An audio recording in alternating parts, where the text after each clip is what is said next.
السلام علیکم۔ اردو کتاب چینل میں میں آپ سب کو خوش آمدید کہتی ہوں۔ ہمارے چینل کو سبسکرائب ضرور کیجیے اور ساتھ ہی ساتھ بیل آئیکن کے بٹن کو دبا دیجیے تاکہ ہماری نیکسٹ ویڈیو کا نوٹیفیکیشن آپ کو مل سکے۔ آج کی کہانی کا نام ہے ہزاروں خواہشیں۔ تو آئیے کہانی شروع کرتے ہیں۔ ہاں، خدا کا شکر ہے ہمارے گھر میں ہر سہولت ہے۔ خانسامہ، نوکر چاکر، ڈرائیور ہیں اور ضرورت کے سبھی چیزیں موجود ہیں، نائمہ نے ایک شان سے کہا۔ تو میری بیوی صبا بولی، آپ کا گھر تو آئیڈیل ہے۔ ارے نہیں، ہم تو اس گھر سے شفٹ ہونے کا سوچ رہے ہیں۔ اور آپ کیا کہہ رہی ہیں کہ یہ گھر بہت اچھا ہے، آئیڈیل ہے؟ نائمہ کی بات سن کر میں صبا ایک دوسرے کا منہ دیکھنے لگے۔ ہاں نا اسد، یار میری بیوی ٹھیک کہہ رہی ہے، میں گھر تبدیل کرنے کا سوچ رہا ہوں۔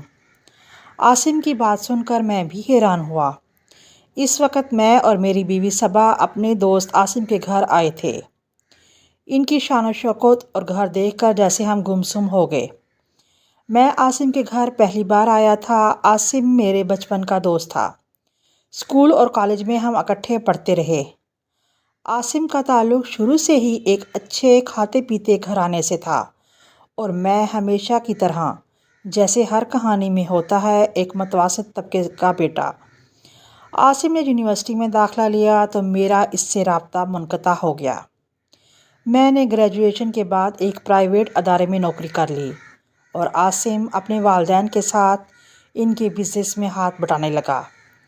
اب میری تقریباً کئی سال کے بعد عاصم سے ملاقات ہوئی تو اس نے مجھے اپنے گھر آنے کو کہا۔ اس نے اتنے خلوص سے کہا کہ میں اس کی بات کو رد نہ کر سکا۔ اس نے اپنے گھر کا ایڈریس دیا تو میں ہکا بکا رہ گیا۔ یہ تو ہمارے محلے میں رہتا تھا، مگر ان کا گھر کافی عرصے سے کرائے پہ چڑھا ہوا تھا اور وہ وہاں سے شفٹ ہو چکے تھے، مگر مجھے اتنا اندازہ نہیں تھا کہ وہ بہت اونچی جگہ پر جا کر گھر بنائے گا۔ عاصم ڈیفنس میں رہتا تھا۔ اس کے والدین وفات پا چکے تھے۔ ایک بہن تھی جو بیاہی جا چکی تھی۔ اب وہ اپنی بیوی اور بچوں کے ساتھ رہتا تھا۔ اس دن میں نے اپنی بیوی سے کہا کہ چلو تیار ہو جاؤ، ہم عاصم کے گھر چلیں گے۔ اس نے بڑے خلوص سے مجھے بلایا ہے۔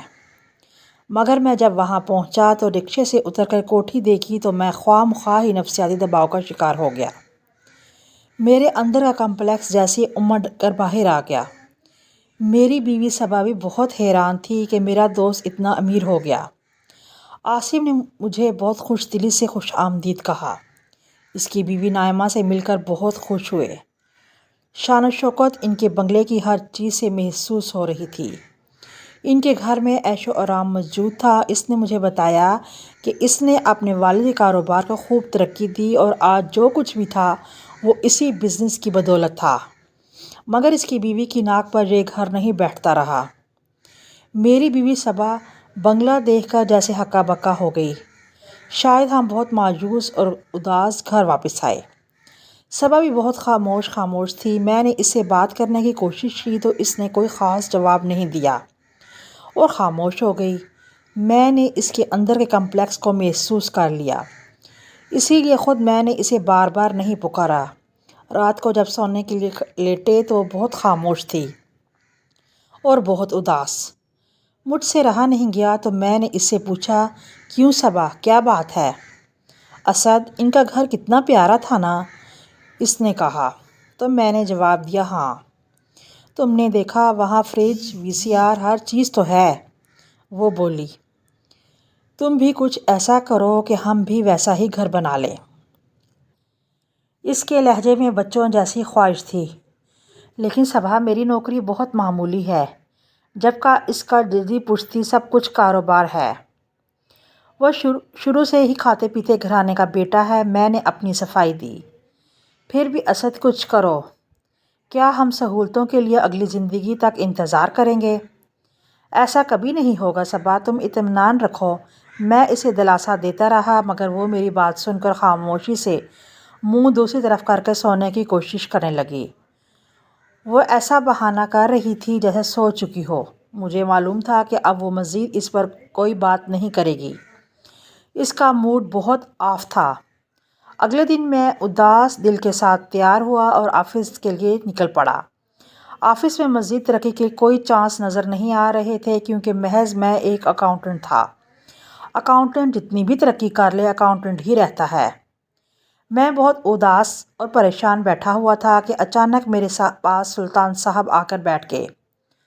سلطان صاحب ZA کمپنی کے منیجر تھے۔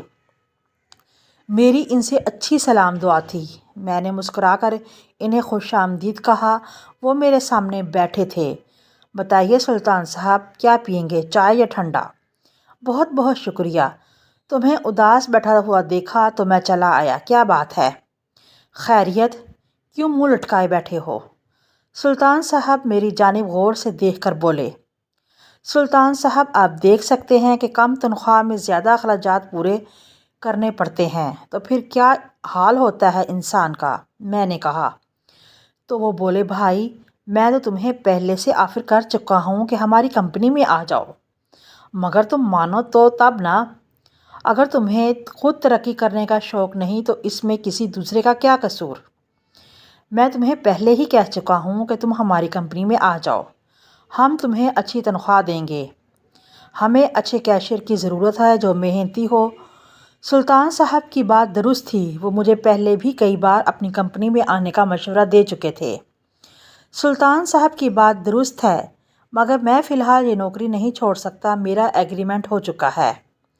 ہاں، اگر میں ایگریمنٹ سے پہلے نوکری چھوڑ دوں تو کچھ رقم ملتی ہے جو مجھے نہیں مل سکے گی۔ میری بات سن کر سلطان صاحب بولے، کتنی رقم ہے؟ وہ 50,000 روپے، میں نے بتایا۔ سلطان صاحب کہنے لگے، اچھا میں نوید صاحب سے بات کروں گا، اگر وہ تمہیں 50,000 روپے دے سکیں تو تم آ جانا۔ سلطان صاحب، سوچنا پڑے گا۔ چلو ٹھیک ہے، اگر ایسا ہوا تو پھر تم وہ رقم لے کر نوکری چھوڑ کر ہمارے پاس آ جانا۔ ٹھیک ہے سلطان صاحب، اگر یہ بات ہو جائے تو مجھے آپ کے پاس آنے میں کوئی اعتراض نہیں۔ ہاں میاں، اگر آ جاؤ تو بہتر ہے، اس میں تمہارے ہی فائدے کی بات کر رہا ہوں۔ تمہیں وہاں پر اچھی تنخواہ ملے گی۔ میں ان کی بات سن کر خوش ہو گیا۔ سلطان صاحب بھلے آدمی تھے۔ نوید صاحب کی کمپنی کے انچارج تھے۔ نوید صاحب بھی اچھے انسان تھے۔ مجھے کئی بار کہہ چکے تھے کہ ہماری کمپنی میں آ جاؤ۔ میں خود بھی سوچ رہا تھا کہ یہاں تنخواہ بڑھنے کا کوئی چانس نظر نہیں آ رہا۔ باس سے کئی مرتبہ کہہ چکا تھا مگر اس نے صاف انکار کر دیا۔ کمپنی پہلے ہی گھاٹے میں جا رہی تھی، اس لیے تنخواہ نہیں بڑھا سکتا۔ باس نے ٹکا سا جواب دیا۔ تنخواہ بڑھ جاتی تو میرے کچھ مسائل حل ہو جاتے اور صبا کے چہرے پہ بھی خوشیوں کے آثار آ جاتے۔ میں نے سلطان صاحب کی بات پہ غور کرنا شروع کر دیا۔ کچھ دن بعد سلطان صاحب میرے دفتر میں آئے اور کہنے لگے، نوید صاحب میں نے بات کی تھی، وہ اس بات پر راضی ہیں، وہ 50,000 روپے ادا کر کے یہاں سے لے جا سکتے ہیں، مگر تمہارے یہاں سے نوکری چھوڑنے میں نوید صاحب کا نام نہیں آنا چاہیے۔ وہ نہیں چاہتے کہ تمہاری کمپنی کے مالکان سے ان کا کوئی جھگڑا یا ناراضگی ہو۔ آپ بے فکر رہیں سلطان صاحب، ایسا نہیں ہوگا۔ میں نے انہیں تسلی دی۔ میں خوش تھا کہ ایک کمپنی خود مجھے لے جا رہی تھی۔ میں نے اگلے ہی ہفتے اپنے باس کو استعفیٰ لکھ کر دے دیا۔ پہلے تو بہت حیران ہوئے۔ میاں 50,000 روپے پہ لات مار رہے ہو؟ وہ بولے، جی سر، میں خوشی سے یہ رقم چھوڑ رہا ہوں، میں ایگریمنٹ سے پہلے جانا چاہتا ہوں۔ میری بات سن کر باس بولے، کیا کوئی اچھی آفر مل گئی ہے؟ ان کے لہجے میں طنز بھی شامل تھا۔ میں سوچ رہا تھا وہ مزید بحث کریں گے مگر انہوں نے خاموشی سے میرا استعفیٰ قبول کر لیا۔ نوید صاحب نے مجھے ایڈوانس تنخواہ کے ساتھ 50,000 روپے ادا کیے اور مجھے اپنی کمپنی کا کیشیئر بنا دیا۔ اچھی نوکری ملنے پہ میں بہت خوش تھا۔ 50,000 روپے سے میں گھر میں کچھ چیزیں لے آیا اور صبا کے چہرے پہ خوشیاں بکھر گئیں، مگر کوئی یہ اتنی بڑی تبدیلی نہیں تھی کہ ہم اتنا خوش ہوتے۔ یہ خوشی چند دن برقرار رہی، پھر وہی زندگی شروع ہو گئی۔ کچھ تنخواہ بڑھنے سے گھر کے حالات میں خاص تبدیلی نہیں آئی۔ صبا مجھے اکثر کہتی کہ آپ کی نوکری کی بدلنے سے زندگی میں آسائشیں ملنے کے چانس نظر نہیں آ رہے۔ ہم اگلی زندگی تک انتظار نہیں کر سکتے، کچھ ایسا کریں کہ ہماری زندگی جلد از جلد اس سے بہتر ہو جائے۔ مگر صبا میں کوئی غلط کام نہیں کر سکتا، حلال کی روزی کما رہا ہوں، کیا یہ بہتر نہیں ہے؟ جی ہے تو بہتر، مگر آپ جانتے ہیں کہ میں مزید آگے جانا چاہتی ہوں۔ میرے کچھ سپنے ہیں۔ میں ویسا گھر چاہتی ہوں جیسا میں نے عاصم اور نائمہ کا دیکھا تھا۔ میں صبا سے بہت محبت کرتا تھا، میں اس کو خوش دیکھنا چاہتا تھا، اس کی باتیں سن کر خاموش ہو جاتا۔ مجھے وہاں پر کام کرتے 6 ماہ سے زیادہ ہو چکے تھے۔ میری کارکردگی سے نوید صاحب بہت خوش تھے، کیونکہ میری آمد سے کافی عرصہ پہلے سے ان سے جان پہچان تھی، اس لیے مجھ پر وہ بہت زیادہ اعتماد کرتے تھے۔ اور ادائیگیوں کے لیے کئی بار مجھے چیک سائن کروانے کے لیے نوید صاحب کے پاس ہی جانا پڑتا۔ انہی دنوں نوید صاحب نے 1 ماہ کے لیے ملک سے باہر جانے کا ارادہ کیا۔ شاید ان کی کسی لڑکی کے ساتھ دوستی تھی اور وہ اس کے ساتھ باہر جا رہے تھے، مگر جب وہ ملک سے باہر جانے لگے تو انہوں نے مجھے کچھ چیک سائن کر کے دیے کہ میرے بعد اگر کوئی ادائیگی کرنی پڑے تو تم یہ چیک رکھ لو اور تم خود رقم نکلوا لینا۔ میں نے چیک ان سے لے کر اپنے پاس محفوظ کر لیے۔ میرے ذہن میں اس وقت کسی قسم کی کوئی بے ایمانی نہیں تھی۔ اس رات صبا نے مجھ سے پھر ویسی ہی خواہش کا اظہار کیا کہ ہم اچھی زندگی کب حاصل کر سکیں گے۔ وہ کافی اداس دکھائی دے رہی تھی۔ اس رات میں پھر سوچنے پر مجبور ہو گیا، اور پھر اچانک اس کی بات پر میں چونک پڑا جب اس نے کہا کہ کوئی ایسی چھلانگ نہیں لگا سکتے ہو کہ ہماری زندگی یکسر بدل جائے۔ ہمارے پاس گاڑی بھی ہو، بنگلہ بھی ہو اور زندگی کی تمام آسائشیں بھی ہوں۔ جس ایمانداری سے آپ کام کر رہے ہیں، اس طرح تو ہم ساری زندگی ایسے ہی رہیں گے۔ تھوڑی سی بے ایمانی کر لینے میں کوئی حرج نہیں۔ اب تو آپ کی نوکری بھی بدل چکی ہے۔ صبا تو بات کر کے خاموش ہو گئی، مگر میرے ذہن میں وہی چیک گھومنے لگے۔ اس رات صبا نے مجھ سے سونے کی ایک ہار کی فرمائش کی تھی جسے میں فی الحال پورا نہیں کر سکتا تھا۔ اس بات پہ وہ منہ بسور کر لیٹ گئی۔ اب آپ ساری زندگی کچھ ایسا نہیں کر سکیں گے کہ ہم ایسے ہی رہیں، ایسے ہی چھوٹی چھوٹی خوشیوں کے لیے ساری زندگی ترستے رہیں گے، ایسے ہی اس دنیا سے چلے جائیں گے۔ اس کی باتیں ہتھوڑے کی طرح میرے دماغ پہ برس رہی تھیں۔ میں اندر ہی اندر تلملا رہا تھا اور پھر اسی لمحے وہ چیک میرے دماغ میں گھومنے لگا۔ اس وقت میں چاہتا تو کئی لاکھ روپے نوید صاحب کے اکاؤنٹ سے نکلوا سکتا تھا۔ اعتماد کی بات تھی۔ مجھ پر اعتماد کر کے انہوں نے اتنی بڑی اکاؤنٹ کے سائن کیے ہوئے چیک میرے حوالے کر دیے تھے۔ اگر اس کے بارے میں تھوڑی سی رقم اضافی نکلوا لوں تو کچھ پتہ نہیں چلے گا۔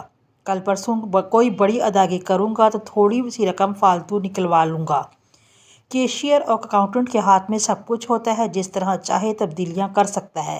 انکوائریاں تو بعد میں پڑتی ہیں، مگر وقتی طور پہ میں فائدہ اٹھا سکتا ہوں، لہٰذا میں نے دل ہی دل میں فیصلہ کیا کہ اس کی چھوٹی سی خواہش ضرور پوری کروں گا۔